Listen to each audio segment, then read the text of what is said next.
আম্মা জান আয়েশা রাদিয়াল্লাহু তাআলা আনহা বলেন, আমি একদিন হুজরার মধ্যে বসা দেখি আমার নবীও বসে বসে গুনগুন করে কান্না করতেছেন। আমি প্রশ্ন করলাম, হে মায়ার নবী, আমি আয়েশা কোনো বেয়াদবি করলাম নাকি, কাঁদেন কেন? নবী বলেন, না আয়েশা, তুমি কোনো বেয়াদবি করো নাই তো কাঁদেন কেন? নবী বলেন, আয়েশা, হাসরের ময়দানের কঠিন অবস্থা মনে পড়ে যাওয়ার কারণে আমি কান্না করতেছি। বলে, কেমন কঠিন হবে হাসরের মাঠের অবস্থা? আল্লাহর নবী বলেন, আয়েশা, হাসরের ময়দানে এমন অবস্থা মানুষগুলো উলঙ্গ দাঁড়াবে,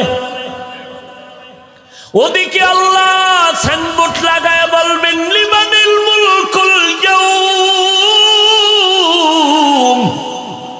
লিল্লাহিল ওয়াহিদিল কাহ্হার। আল্লাহর কুদরতের আওয়াজে হাসরের ময়দানটা থরথর করে কেঁপে উঠবে, মানুষগুলো পাগলের মতো হয়ে যাবে। আল্লাহ বলবে, সূর্য তুই কই?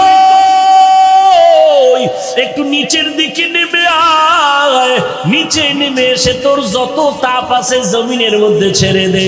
সূর্যের গরম এত প্রচন্ড, মাটির জমিনটা পুড়িয়া তামা হয়ে যাবে। মানুষের মাথার মগজগুলো ফুটে বাতের বারের মতো ফুটতে থাকবে, পেটের গলিত নারী বুড়ি পায়খানার রাস্তা দিয়ে পড়ে যাবে। অপরদিকে জাহান্নামের আওয়াজ। আল্লাহর নবী কান্না করে, ওই হাসরের ময়দানটা এত ভয়ঙ্কর, জাহান্নামের আওয়াজে হাসরের ময়দানটা কাঁপা শুরু হয়ে যাবে। আল্লাহ বলবে, একটু অপেক্ষা কর। ও আয়েশা, কেমন ভয়ঙ্কর হালাত হওয়ার কারণে যে সমস্ত নবীদের কোনো গুনাহ নাই, ওই নবীরা নাফসি নাফসি বলে চিৎকার দিয়ে কাঁদবেন, উম্মতের কথা ভুলে যাবেন। নবীরা পর্যন্ত নাফসি নাফসি বলে কাঁদবেন, উম্মতের খবর থাকবে না। আর বলবে, আল্লাহ আমারে বাঁচাও বাঁচাও, সূর্যের গরম সহ্য করতে পারি না, জাহান্নামের আগুনের হাওয়া গরম সহ্য করতে পারি না, ওদিকে জমিনটা তামা সহ্য করা যায় না।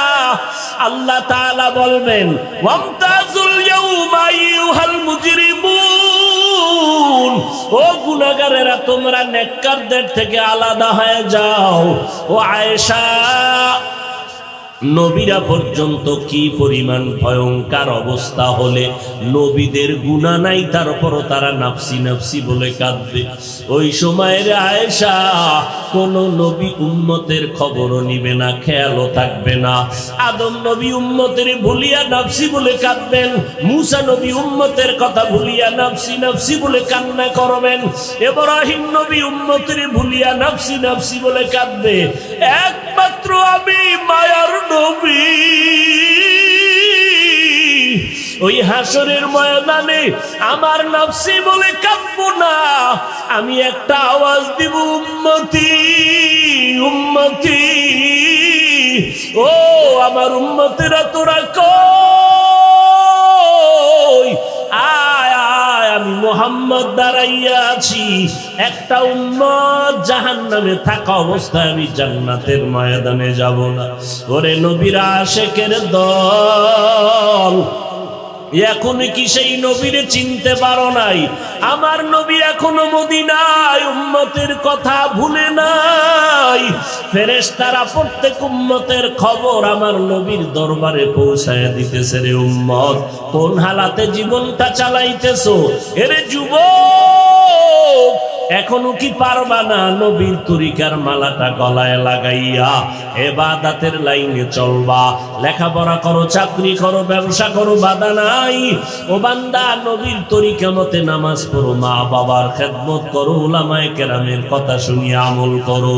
ওরে আল্লাহর বান্দা, তওবা করো পেছনের গুনাহ থেকে, আর মনে মনে আমার আল্লাহকে ডেকে ডেকে বলো, হে মালিক, এই ময়দানে আমার মতো গুনাহগার কেউ নাই, আর গুনাহ করব না রে আল্লাহ।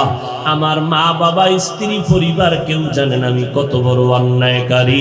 আজ তওবা করলাম, নামাজ ছাড়বো না, দাড়ি কাটবো না, বেপরদায় চলবো না। এখন থেকে তওবা করে নাও। তোমার আমার মতো যুবক স্কুল কলেজে পড়ে, চাকরি করে, ব্যবসা করে, র্যাব আর্মি পুলিশ বিডিআরের চাকরি করে, ড্রাইভারি করে, শ্রমিকের কাজ করে, নদীর মধ্যে মাছ ধরে, জমিনে কৃষি কাজ করে, দাড়িওয়ালা যুবক নামাজির অভাব নাই। তুমি কেন পারবা না রে বাবা? আল্লাহর মোহাব্বত নিয়ে তওবা করো। আর কখনো দেশ ও জাতির বিরুদ্ধে ষড়যন্ত্র করব না, ওলামায়ে কেরামের বিরুদ্ধে যাব না, মা বাবারে কষ্ট দিব না, নবীর সুন্নতের বাহিরে যাব না, নামাজ ছাড়ব না, দাড়ি কাটবো না। তওবা করার মতো যদি অন্তর তৈরি হয়, মুনাফিকি যদি না থাকে, খাঁটি তওবার নিয়তে দুটো হাত আমার আল্লাহকে দেখাইয়া দাও। আয় আল্লাহ, হাতগুলো কবুল করে নেন, তওবা কবুল করে নেন, তওবার উপরে মজবুত হইয়া চলার তৌফিক দান করেন, আমিন।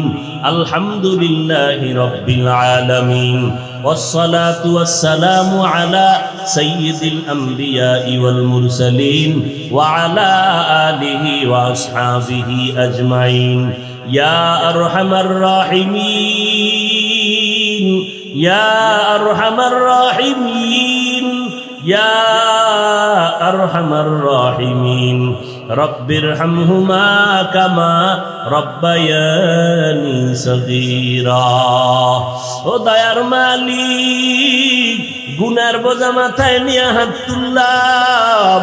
ওলামায়ে কেরাম, মুরব্বী, হাজী সাহেব, ব্যবসায়ী, চাকরিজীবী, যুবক ভাইরা, ছাত্র ভাইরা, পর্দার আড়ালের মা বোনেরা হাত তুলেছেন। মেহেরবানি করে জীবনের গুনাহগুলো মাফ করে দেন, মাহফিল কবুল করে নেন। আয় আল্লাহ, আয়োজনকারীদের কবুল করে নেন, এলাকায় শান্তি দান করেন, মা বোনদের মাফ করে দেন, সন্তানগুলো নেককার বানায় দেন, সারা দুনিয়াবাসীকে মাফ করে দেন, বাংলাদেশ শান্তির দেশ বানায় দেন। প্রশাসনিকভাবে যারা কাজ করে, জনপ্রতিনিধির দায়িত্ব যারা পালন করে, দিনদার বানায় দেন। আয় আল্লাহ, মুসিবত থেকে হেফাজত করেন, কামাই রুজি ব্যবসায় হালাল ভাবে বরকত বাড়ায় দেন। আয় আল্লাহ, ইলম হিকমত আমলের বরকত বাড়ায় দেন। আয় আল্লাহ, সমস্ত মুসিবত থেকে হেফাজত করে